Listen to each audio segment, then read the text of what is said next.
Hello, ladies and gentlemen. Welcome to another edition of the Our Barca Podcast. Today we have our starting lineup with me, and if you're wondering who I am Yu Hastama on Our Barca. You may see me around, and I'll let the other ones introduce themselves. Rouhani _9 our Barca. My name's also Sarush in real life. So, looking forward to having a good talk with the boys. I'm Poetical Poltergeist on our Barca. You guys can call me Polty, I don't know. My name is James. I am a Metallica fan 530 on Barca, on Barca, and well, that's really all about it, huh? Alright, so some talking points to definitely discuss here. Of course, we're going to start off with the most recent event, the game versus APOEL in Cyprus. It was a very entertaining match. Of course, Messi bagging another hat-trick, actually the second in 2 games. So very impressive. And of course, he also broke an achievement that he has never done, which was scoring 3 goals from just his weak foot, his right foot. So, your thoughts on the team performance? I'll go ahead and give a shout out to Rafinha, who I think had an amazing game until he got sent off. It was kind of unfortunate, actually. But yeah, he seems to be doing all the right things, winning his one-on-ones and putting a lot of effort into pressing and everything. So I was really pleasantly, not surprised, but just like satisfied on that front. And I'm really looking forward to what he can bring in the future. Yeah, I agree. I mean, the first 2 goals were a result of his play. I mean, I think he assisted Suarez's goal and definitely assisted Messi's first goal. So, yeah, he showed a pretty good game. I'm looking forward to Rafinha. I mean, the red card, you could chalk it down to youthful over-enthusiasm. Hopefully he'll iron that out of his game soon. The person I am worried about, though, is Rakitic. He's been pretty poor in the last 2 games, in my opinion. I think he's faded out as well. Not saying that, a player can't return back from a bad line of form, but it is a little bit worrying considering the next Champions League match will be against PSG, and we'll need definitely a very strong attacking lineup as Ibrahimovic is back in PSG's lineup. Yeah, and Ibrahimovic scored a great goal today. I don't know if you guys saw. Yeah, that was a very Ibra-style goal, I think. Yeah. As far as Rakitic is concerned, I mean, other than the last 2 games before that, it was almost a month ago, so it's hard to remember exactly how things are going. But yeah, his influence is definitely fading a little bit, but I don't think he's playing badly to the point of detriment to the team, if that makes sense. I think he still does. He works hard, yeah. Yeah, he works hard, and that's something that I could never really have said for Fabregas, for example. Oh, yeah, absolutely. Yeah. So it's still a step up. So that's pretty good, I guess.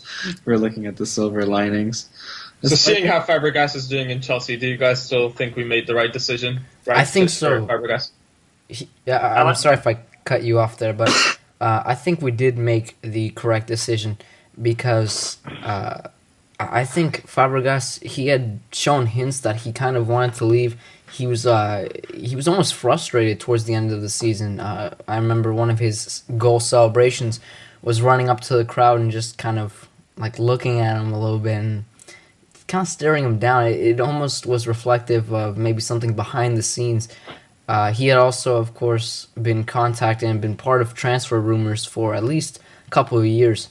So I think we did make the right decision because if the player doesn't want to stay in the club, it shouldn't be a bad influence to others who do want to stay in the club. Yeah.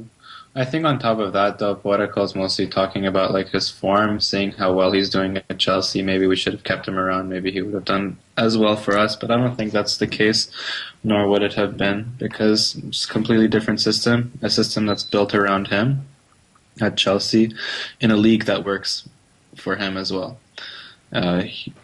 At Barca, they tried, several years in a row, different lineups built to accommodate him, and nothing really worked out. I think it's just the nature of his style of play and what he needs to succeed, and it's just not really available at Barca or in La Liga, in my opinion. Yeah, I mean, usually he was pretty solid at like the first half of the season, and then towards the end he kind of faded out. And I don't know, I guess since Fabregas was grown in La Masia, it was always thought that he was going to really fit into the Barca system, but he never really seemed to be comfortable playing in our system. But so I really do think we made the right choice in selling him and bringing in Rakitic, because even though Rakitic kind of has faded out recently, he still contributes to the overall system. I mean, I think it was a stat I heard while watching the Sevilla game that he's like the player with the most passes, and that really shows his contribution to our game. Yeah, and let's not forget also regarding Rakitic, the fact that we don't really have any midfielders who are performing that well, to be honest, other than Xavi, who's been solid and consistent. Can we say that Iniesta has been very good? No. Can we say that Rafinha has been amazing other than a couple games? No, we can't. I think this team has a lot to figure out tactically in midfield. And until that really happens, it's hard to judge players individually, if that makes sense. I think this question can really be answered properly in several months' time, when we really can say whether it was down to player performances that were poor or just purely a lack of proper team tactics. Mm-hmm. Another one of the main issues of or discussion points of the game versus APOEL was, of course, the yellow card to Dani Alves, which would mean that he is suspended from playing against PSG. Of course, it's never good to have your any starting position Douglas time, to second to your second choice. But of course, it is important to think about our options. Adriano or Montoya? I think Adriano. Why are you leaving out Douglas, man? Doug Class. Okay, I get that right. He's Class. Doug Class. Oh, that's so lame. Okay, I don't know. I see Adriano starting. I personally have a lot of faith in Adriano. I don't know why. I know he had some health issues at the beginning of the season, but it's almost December and he's only played in a couple of matches, so maybe he's still struggling to get in form. But in form, I have a lot of confidence in him. I think he can be a good replacement for Dani Alves. I feel really bad for Montoya, though, because I feel like it's kind of like whenever an ant gets stepped on and it somehow survives and, the person behind you steps on it. It's just kind of like a continuous cycle of depressing news, I just feel like Montoya should be given the chance. I don't think he's been bad in any of his performances. I think just, the past three managers have overlooked him. But I want to see more of Montoya. I see him as a, maybe not a starter, maybe never a starter, but definitely as a viable option for a good backup. Yeah, Montoya really works as a backup RB. I don't really know why they don't give him a chance that much. But then again, we do have Douglas, so. I think it's because he doesn't going forward, he's not as good as Alves or even Adriano. His link-up play is average. Yeah, I mean, he doesn't really play that well as Dani Alves, I would say. But he can contribute. I think he can, if he's given him more of a chance, he can improve. He just really hasn't gotten that.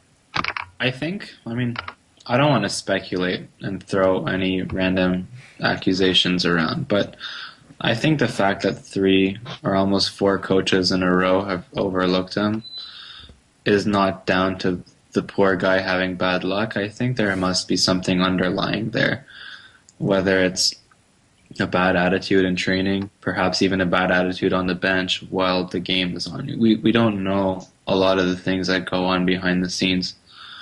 But there has to be something there. I mean, because Barca has gotten a lot of chances and he's taken them pretty well. Yeah, I think so. Barca, we can say we want him to have more time, but he still gets his matches and he plays well in them. In fact, in APOEL against APOEL, I think he played really, really well. Very solid. Montoya, I don't know, like the handful of matches I've seen him over the last couple of years, yeah, there were some good games, there were some average games. But there has to be something more there that would completely like hinder him from joining any sense of first team permanency. You know what I mean? Yeah. Yeah. Yeah, just like I suppose it must be an underlying issue with maybe the manager training. Who knows? Maybe we'll never know. But then the strange question is, then why is he still around? yeah, that's a So pretty good it's question. strange. It's kind of hard to balance these two together. Wasn't there some rumors on him leaving maybe in January or end of the year? Yeah, his think agent said that's not true. He wants to stay at Barcelona and succeed there, and if he's not playing, it's for a reason. Very Wow. Like I feel though that I think Luis Enrique made a comment actually on Montoya not starting. He said something like, "I would rather have like Alves than Adriano, than Douglas, than Montoya." It kind of tells you something. It's like, man, Montoya, like what Is he is going quoted on? as saying that, or is it just a fabricated newspaper? I think that was a rumor. Yeah. Are you sure? Because I heard it was I confirmed. don't think a coach would actually say that about a player, regardless of how bad things are. Yeah, I mean, it's certainly nothing that, Tito or Pep would have done, or any of our previous managers, but I think Luis Enrique is a little more brash. I think he's a little more truthful, maybe. Certainly more honest, sometimes maybe to the press's delight, but I feel like there's probably something going on with Montoya, and something maybe personal. Who knows? Yeah, he gets excluded a lot from the squads, so there's probably maybe some conflict between the coach or the players. Who knows? Yeah. Yeah, that's actually a good point. Maybe it's between inter-player relationships that aren't too good. You never know. You never know until someone releases a memoir in a few years. Yeah. Releases a memoir. That's true. I just kind of was thinking about, of course, one of the bigger headlines recently, of course, Messi breaking the record for all-time Champions League goals scored. I think it's a fantastic achievement. And for someone who's just 27, like, you look at some of the other people on the list, they didn't break that record till they were like 32, 33, 34. So he's got plenty of football left in him. And I've noticed that whenever Messi is very close to a goal, he'll work for it. And let's just hope he can keep that in his mind when he's going for the other goals. Yeah. And congratulations to him, of course. As fans, we're delighted to see this happening. And I think this is setting a good course for the rest of the season. They've come back from international break stronger than I've ever seen them come back, to be fair. 2 hat-tricks in a row after all of his own international performances. The last time I remember him scoring consecutive hat-tricks, I think, was a few years ago, and he scored 3 in a row. So let's hope for the next match to see a big one as well. I'm sure the press will spin that one as last time Messi got that goal, or the 3 hat-tricks in a row, Pep was at Barca. Is Pep coming back to Barca? Like, they're going to spin that one. I think that train is passed. I don't think he's ever going to be coach again at Barcelona. Yeah, he actually spoke about it. He said, it would kind of be a sin to me to go back to a club that I already coached, because it's like I've done everything I can. I've moved on. To come back would be a sign of maybe almost near cockiness. Like I'm coming back to do more. I guess maybe he doesn't want to foul the water behind his already great track record at Barca. I think that's exactly what it is, yeah. You can't recreate. It's incredibly difficult to recreate what he did here. To even match that success, yet alone exceed it. It would be kind of professional suicide. Uh-huh. Yeah, and plus he always seems like the kind of guy who's always looking for a bigger challenge. So I think he doesn't like to come back to something that he already knows he succeeded at. He just wants to look for something where he knows. I don't think he's going to do better. coach long term anyway. Yeah, I think he's going to retire after. I mean, he said he wants to coach internationally after Bayern. I think that would be the end of it after that. Yeah, and I can see him at Bayern for a few years, because I believe, of course, it's a big club and they have expectations, but it's a less stressful atmosphere than at Barcelona. I think he can last in that environment for a few more years than he did here. The crowds in Germany, though, like.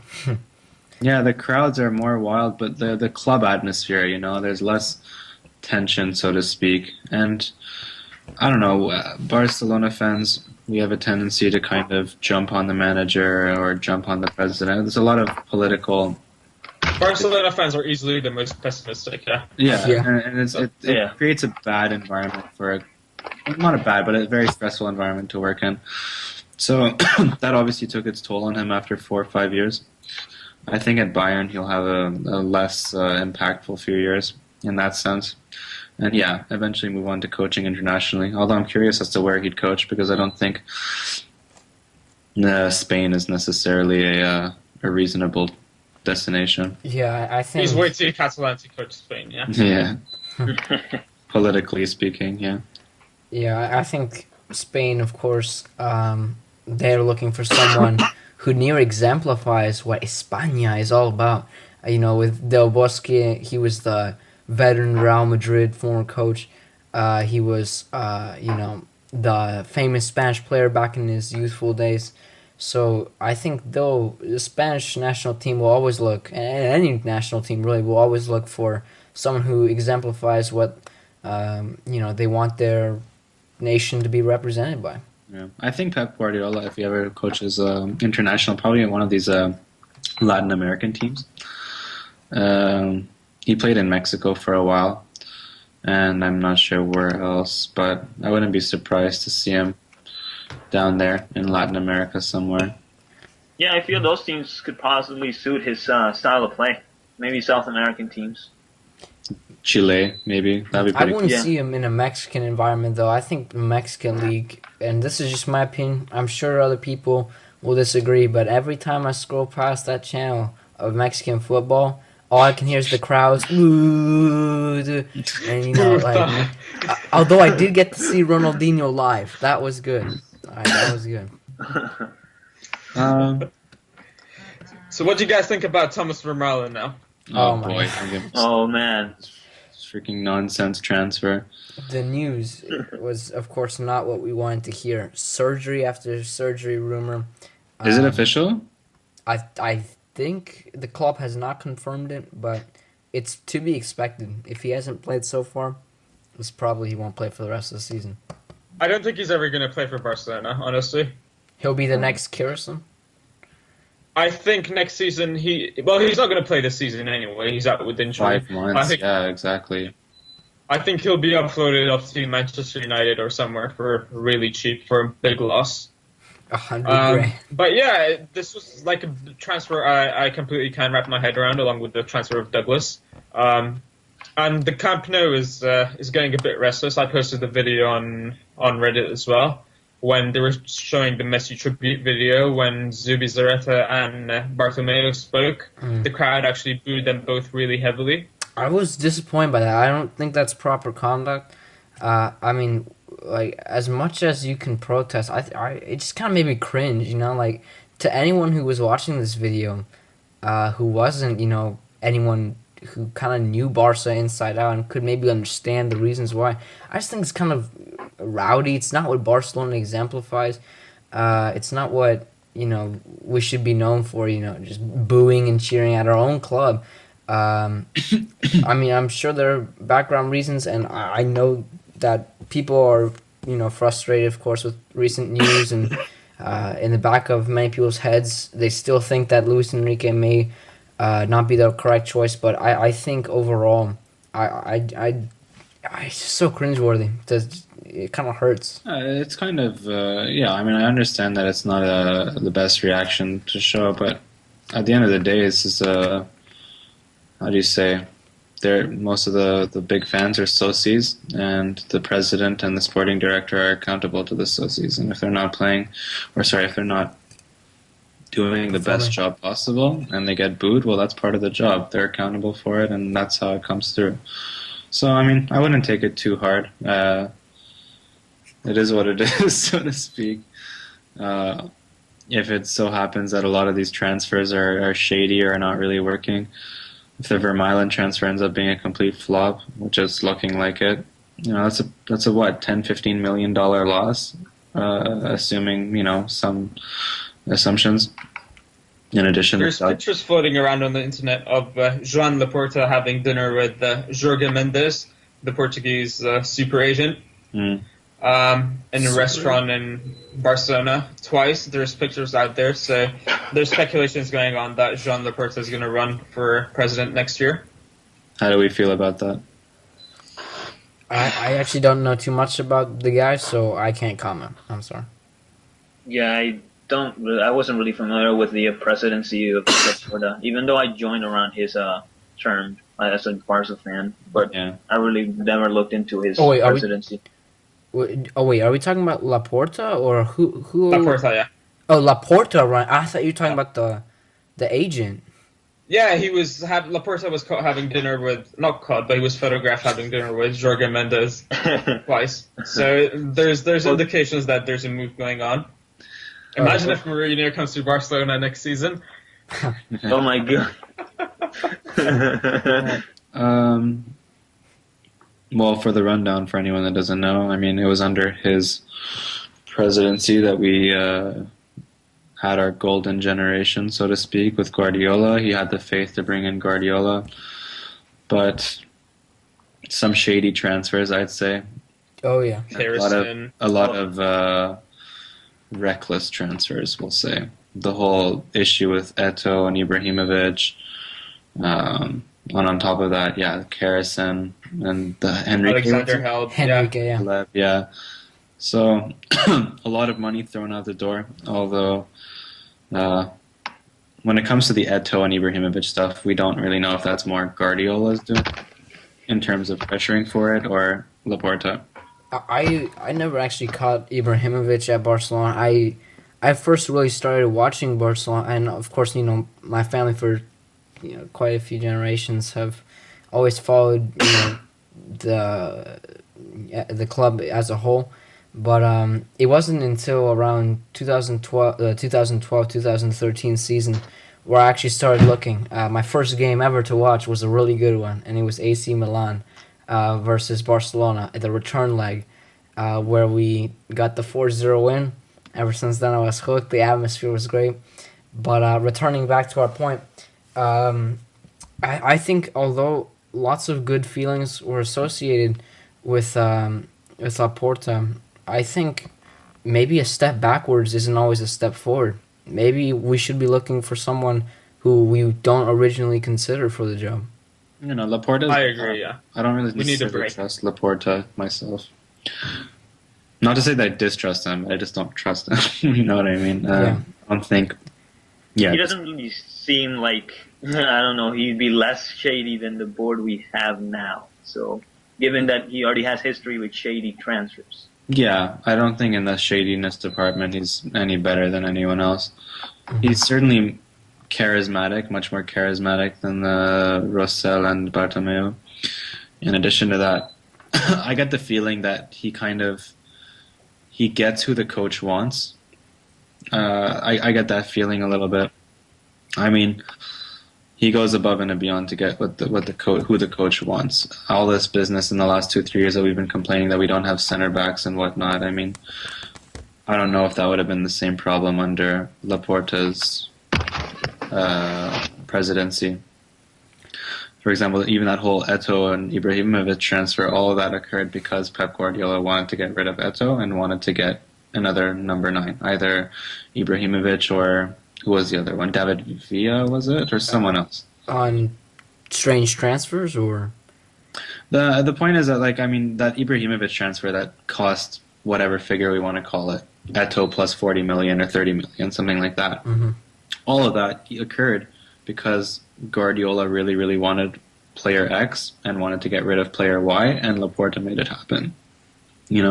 So that's something that he kind of brings to the table, in my opinion. He kind of really listens to the coach and what the coach wants and needs. But other than that, there's a whole bunch of cons as well, that we don't really trust in that sense. Yeah. I think Luis Enrique, I just feel like strong good but also pushy managers. You know, like when you're a good manager, you don't stay with the same squad you have. You don't always, you know, box yourself and say, oh, let's just do what kind of works and hope we get second, third place, make Champions League. That's not what Pep did, and I don't think that's what Enrique wants. So I just feel like the board and those two types of managers are incompatible. You know, I think they need someone higher up who understands the problem and who really wants to make sure the club doesn't just look good on the papers or you know, do something shady with a really bad agent, you know, aka the whole Douglas transfer. But you know, I feel like these types of managers like Enrique are not compatible with the board. Yeah, agreed. Going off to our last point, Piqué's performances recently, of course, he's been called up by Luis Enrique a little more often.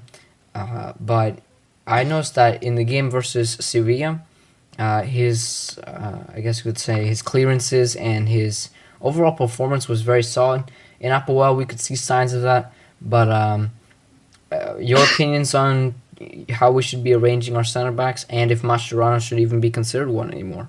I can comment on Mascherano's role in center back and in midfield. I think he played a very good game against APOEL. He interjects when he needs to. He played the ball well. Of course, you have to consider the fact also that they're playing against a very weak team who, even though they were at home, weren't really pressing up at all and who had, 2-3 shots throughout the entire match. So I think Mascherano can be a very good rotation midfield player against the weaker sides, and we can save Busquets for, you know, the bigger teams, the more dangerous teams. His tactical role is unparalleled, though. In terms of his leadership on the field, he's a direct communication line between the coach and the rest of the team. So even when he does play in center back, even though it's not his strongest position, and there are certainly stronger defenders on our team than him, what he brings to the table in terms of organizing the back line and in organizing the entire team is kind of priceless when Xavi is not on the field. So, yeah, there's a lot of factors to consider when it comes to Mascherano. He reminds me a bit of Puyol nowadays, especially with how fierce and how he always gives 110%. Mm-hmm. So yeah, I'd like Mascherano to be a permanent starter usually, unless it's against like the really weak teams. Either as midfielder or as a center back, I think Mascherano needs to start. Yeah, I think the only way for him to really start consistently would be at center back. But I think that's really a positive about Mascherano. No matter where you put him, either midfield or center back, he's gonna give you 100%, and he's gonna show you that he deserves to be in the starting lineup. So I think that Mascherano is really like, I don't want to really mean something wrong with this, but he's kind of like our replacement Puyol, because he's like a really a leader on the field. He tells without everybody the where he beautiful needs hair. to be. Mm-hmm. Without the hair, but he just tells everybody where to be. He keeps everybody in line, and I think that's really why Mascherano should be starter, like you said. Yeah, and at the beginning of the year, if anyone were to have said Mascherano should be captain, I would agree with them 110%. I mean, besides Xavi, because we didn't know if he was staying or not. Mascherano, I think, should be the exception to the seniority rule when it comes to captaincy. I think the leadership that he brings, the commanding presence that he brings, is invaluable, and it's much more of a commanding presence than Iniesta or Messi show, in my opinion. Yeah, like I've noticed a lot of the key tackles, especially made in the midfield, are made by Mascherano when he's playing defensive midfielder. I've noticed that, you know, his commitment, even when, you know, you feel like, oh, they got the possession, they're gonna swing it out wide and they're gonna get into our own half, out of nowhere, like, you know, Mascherano will come in, slide, and we got possession again, and that allows for a quick counterattack, catches the opponent completely off guard, and I really think he should be a starter, especially in the defensive midfielder role. Yeah, and I hope he stays with us for many years, to be honest. If we find Mascherano still at Barca in 3-4 years' time, there's no doubt in my mind that he should at least be a vice captain or a captain. He deserves it, even in this moment. He deserves it, in my opinion, for what he brings to the table. 110% commitment, and he's a motivator as well. You watch any of the clips with him with the Argentinian national team in the World Cup, just him motivating the other players, keeping them on their toes. It's something that not everyone has, and I'd say most of our vice captains don't have those characteristics that he has. I agree. So with that, I think we can conclude this episode of the Reddit Barca podcast. Thank you for tuning in. If you have any suggestions, comments, make sure that you leave them either on YouTube or in the actual thread. So we appreciate your viewership, and we will see you next time. Thank you. Cheers. Ciao.